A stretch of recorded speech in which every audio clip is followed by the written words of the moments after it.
Hey everybody, in this video we're going to talk about when you are being asked to find a trig ratio or a trig function of a 45-degree angle, or of theta in the situation where it is a 45-degree angle in a right triangle, using special right triangle formulas prior to having learned the unit circle. So in a world where you have not learned the unit circle and you're doing a problem and you need to find the, come here. Want this? Come on. Go get it. And you need to find like the sine, the cosine, the tangent, cosecant, secant, cotangent of 45 degrees. And you have this crazy looking picture and the sides are all partly labeled. What do you do in that situation? Well, I'm here to help you. So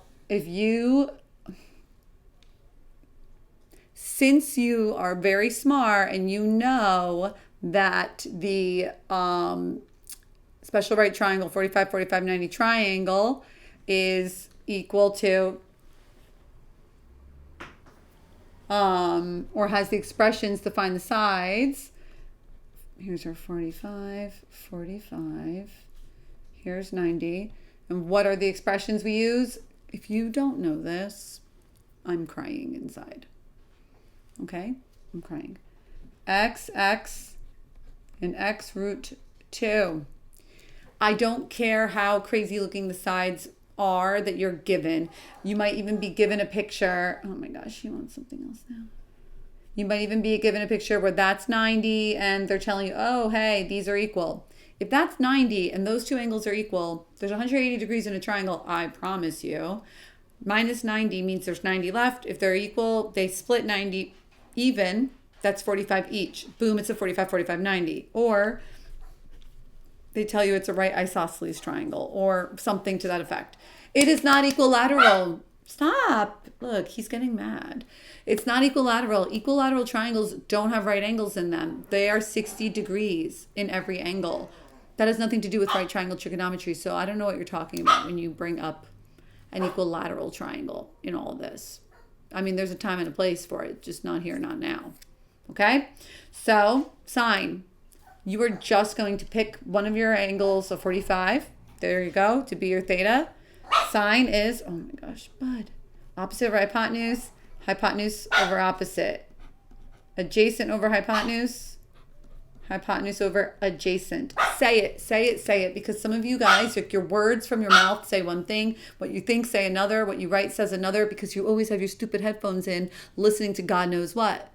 Turn it off because you're jumbling it all up. You're saying adjacent when you mean hypotenuse. You're saying opposite when you mean hypotenuse. Whatever. Take out your things and turn on your brain. Like, I don't think you don't realize how bad it is because you don't see a class evolve from year to year. But like, it's not good. It's been better in the past. I'm just saying. You gotta take it out. You're going to be deaf one day, and then you will permanently have things stuffed in your ears. Have fun with that. That's embarrassing. No offense to anybody who has to wear hearing aids. That part's not embarrassing. The part that's embarrassing is that you go deaf or ruin your hearing because you stick your earbuds in there all the time because you can't stop listening to music while you're doing things because I can multitask. It helps me focus. No, it doesn't. No, it doesn't. No, it doesn't. Opposite over hypotenuse. Sorry, I'm on a rant right now. So x over x root 2. That's 1 over root 2. When we rationalize, you multiply on top and bottom by root 2. And what do you get? Root 2 over 2. Cosecant, well, that's the reciprocal of root 2 over 2, which is root 2. You should know that because I had you memorize it. Adjacent over hypotenuse. Adjacent over hypotenuse. Twins. Exact same thing.